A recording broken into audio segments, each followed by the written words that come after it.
I would like to welcome you here at the Usteki training ground, together with Prime Minister Kosiniak-Kamysz, General Sokołowski, generals, officers, soldiers of the Polish army, as well as welcome our allies who are taking part in these great maneuvers, which are a reaction and a response to the maneuvers that are taking place beyond the eastern Polish border.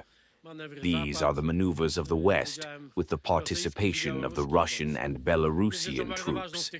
It is very important in these difficult and critical times for the world to see how NATO and Poland are prepared for various scenarios and various threats.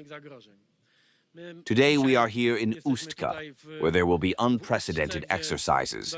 There will be the first shooting of such combat patriots. There will also be HIMARS in use. Mr. Prime Minister will say more about the technical possibilities that will be practiced and presented here. For the first time in history, we will also organize these exercises using an integrated fighting management system. It sounds quite hermetic, but it is enough to say that only the United States and Poland are currently practicing this type of possibility. It is very important for us because this integrated system allows full coordination of both air defense and operations on the ground. It will also allow us to integrate our activities with the entire complex of solutions that we call the Eastern Shield. So it has a direct impact on our security from the eastern border. The Iron Defender, because that's the name of the exercises, and Autumn Fire, which are part of these maneuvers, involve tens of thousands of Polish soldiers. Only today, over 18,000 soldiers are directly involved in the exercises. Since the beginning of these exercises, over 60,000 soldiers have participated in them. In the overwhelming majority, we are talking about Polish soldiers.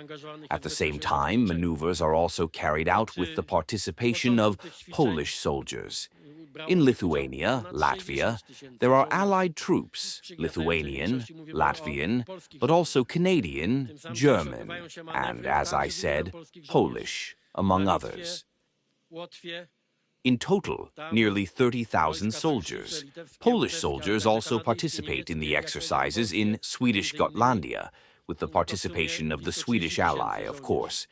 This shows not only the scale of these maneuvers, the Prime Minister will also say more about it, also the technical advancement at the highest global level of these maneuvers, but it also shows the degree of political mobilization of the entire NATO. I would like to thank our allies here, first of all from the United States, as well as from European countries. We all work together here in solidarity for the defense capabilities of NATO. It must be emphasized once again. These exercises, like the entire North Atlantic Pact, have a defensive nature and are a response to aggressive maneuvers on the other side of the border. There is no doubt about it, and it is very important for us that both potential opponents and all allies see that we are prepared to act, and this is at the highest level of technical complications. As I said today, these exercises and some of these exercises will have an unprecedented nature. I also want to inform you that tomorrow, from the initiative of the Prime Minister, the government will make a decision to launch the Orca program. We have been waiting for this for a long time. Tomorrow we will accept the government's approval, which obliges to buy submarines by the end of this year. I am talking about this Orca program, which was so popular.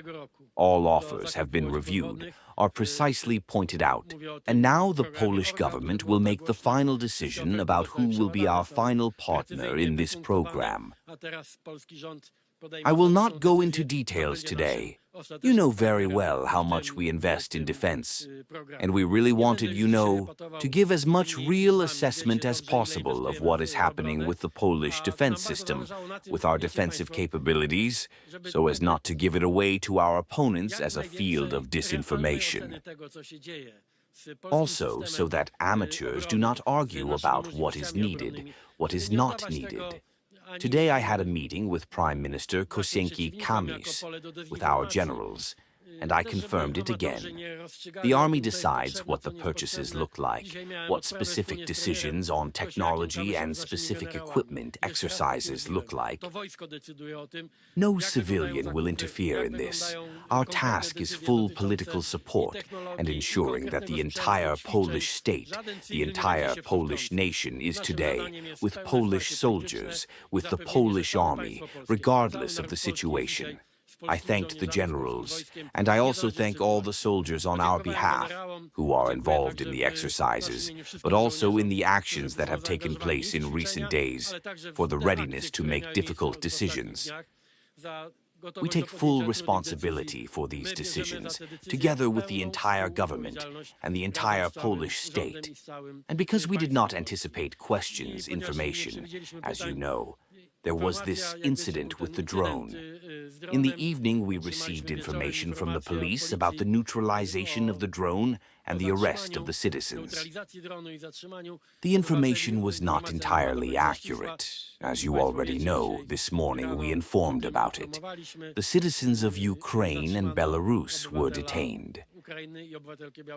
The police are still investigating, and this incident will be explained in every way possible in order to exclude all possible interpretations and to learn the truth, which was the source of this unintended or intended provocation with the use of a drone over government and presidential buildings. Thank you very much, Mr. Prime Minister.